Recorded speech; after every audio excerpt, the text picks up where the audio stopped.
ZDT's amusement park in Seguin, Texas is a quirky family entertainment center.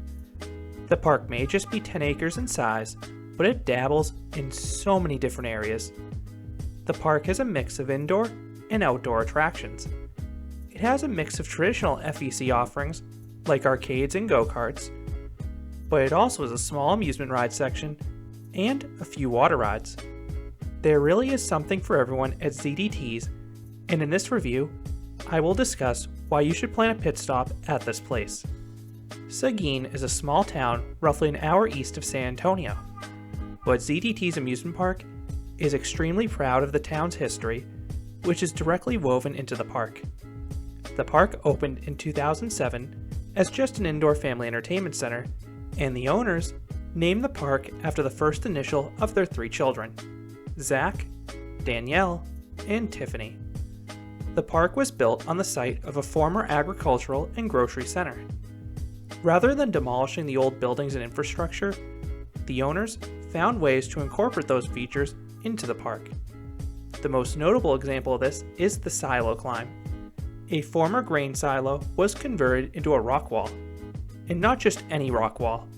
It is the tallest auto belay wall in the world, standing 60 feet tall or 18 meters tall. But there are also numerous other examples as well. Rides such as the go-karts and Switchback travel through old warehouses and the grocery store. The park walkways were built above former train tracks, and the park kept some of the train cars in place. By building around the existing infrastructure, this causes ZDT to have a bizarre layout. The main entrance is in the indoor section. You can then stay in the arcade, or you can move to the outdoor section. And this outdoor section is essentially one giant dead end, with a single narrow pathway servicing all the rides and attractions. Unlike a lot of FECs, ZDT's does not have free admission, in the traditional sense. At least one person in each party must pay for a wristband, and it is required for anyone between the ages of 3 and 5 to get that wristband. You have the choice to purchase an indoor wristband, good for all the indoor rides and arcade games. And yes, you heard that right. You can play as many arcade games as you want without worrying about running out of tokens. There are no redemption games here. Or you can purchase an unlimited wristband, good for both the indoor and outdoor attractions. If you are there with someone who purchased one of these wristbands, you are allowed to enter for free. And then you have the choice to pay per ride if you so choose, with each ride coming in at roughly $5 or $6. Both my visits have taken place on Saturdays. One was on a sunny Saturday in August, and another was on a rainy day in December. The park was relatively quiet in both days, so you shouldn't encounter many lines or have trouble getting your money's worth. ZDT's is open year-round. In the off-season, the park is open weekends only. And the park is open rain or shine.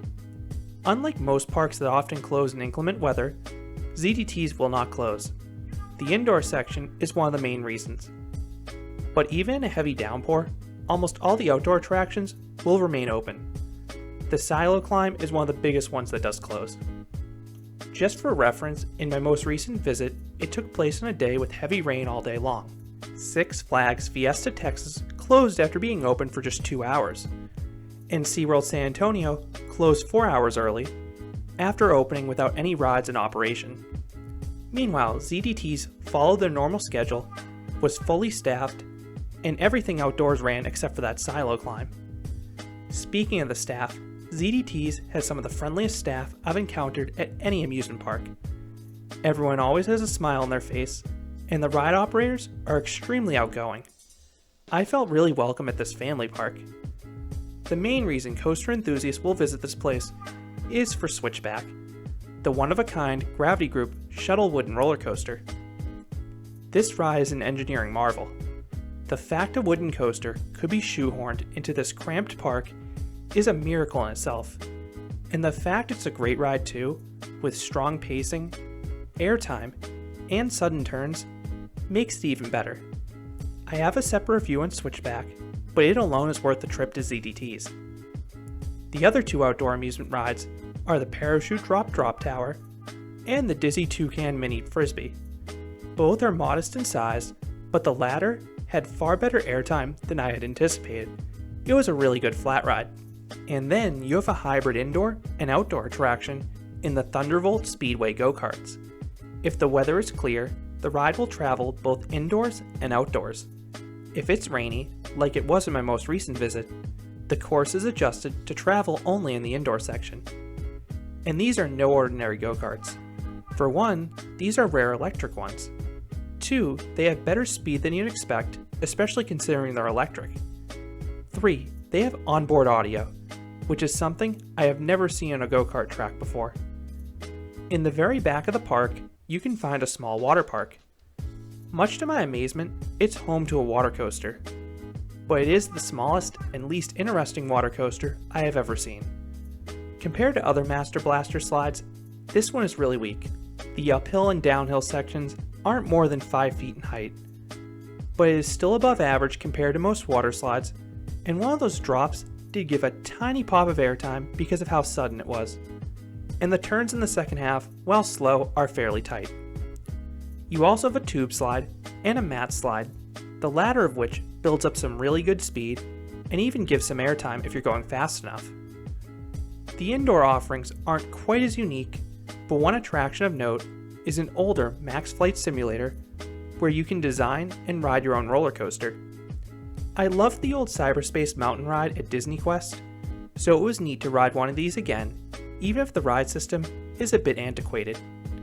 And if you love arcade games, you could spend hours in here. Very few places offer an unlimited arcade game option, and the park appeared to have a nice mix of shooters and racing games. So do I recommend visiting ZDT's amusement park?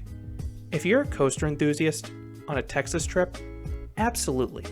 Switchback is the reason you should visit, and it will not disappoint you.